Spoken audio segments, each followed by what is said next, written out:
السلام عليكم أصدقائي. نتمنى يلقاكم هذا الفيديو بألف خير. اليوم جبنا لكم واحد الأكلة ديال سباغيتي بمكونات سهلة، فبقوا معايا. هاد المكونات كتكون من الكفتة ديال الدجاج، لاصوص اللي عندنا حنا جاهز، وسباغيتي طبعا، والفرomage باش نزوقو.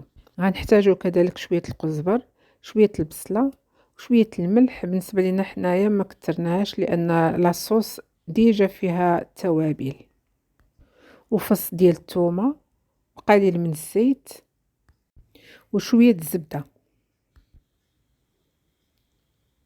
بالنسبه اخوتي للسباكيتي ديالنا، غنشدو واحد الطنجره، غنديرو فيها الماء يغلي، ونديرو فيه شويه الملحه، ونديرو السباكيتي ديالنا حتى تغلى مزيان، ومن بعد نصفيوها ونخليوها على جنب.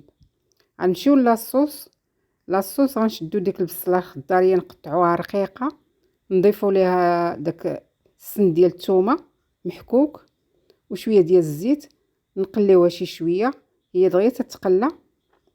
من بعد تتقلى تنشدو ديك لاصوص اللي جاهزه، تنزيدو عليها ربع كاس ديال الماء، ونحركو مزيان، ونضيفوها للبصله.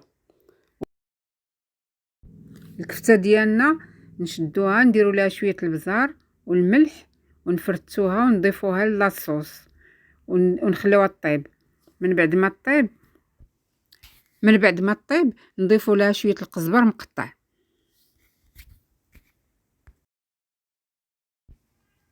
خوتي ملي تسلقات لينا سباكيتي دهناها بالزيت، ومن بعد تنشدو واحد المقله تنديرو فيها شويه ديال الزبده تذوب، وتنضيفو لها سباكيتي ديالنا تتشرب هذيك الزبده مزيان، وتنحبسو.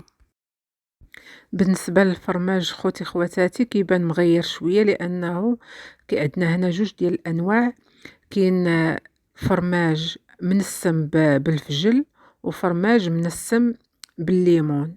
وهذا الفرماج الثمن ديالو مناسب، وتقدروا تلقاوه في المتاجر، والطعم ديالو تيكون لذيذ وكيلائم هاد السباغيتي، كيجي معاها كيعطي واحد المذاق لذيذ.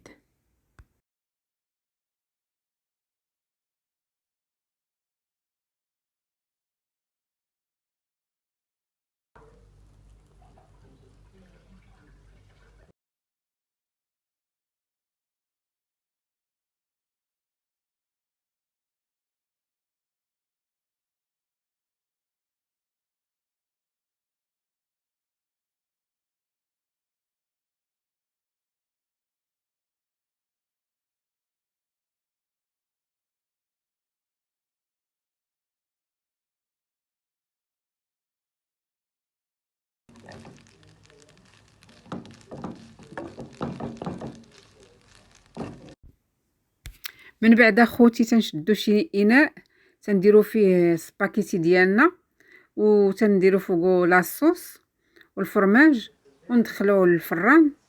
صافي اخوتي، منين يطيب نخرجوه. وهكذا كيجينا هاد الطبق بهذا الشكل هذا، وكيجي حتى في المذاق ديالو رائع، والمنظر ديالو كيجي زوين، والمذاق كما قلت لكم كيجي ما نقدرش نوصف لكم، كيجي زوين بزاف ورائع. كنتمنى يعجبكم الفيديو، والى اللقاء في فيديو قادم ان شاء الله، ودمتم بخير. ارجو اصدقائي فضلا وليس امرا الاشتراك والبارتاج، باش دائما نقدم لكم المزيد، وشكرا.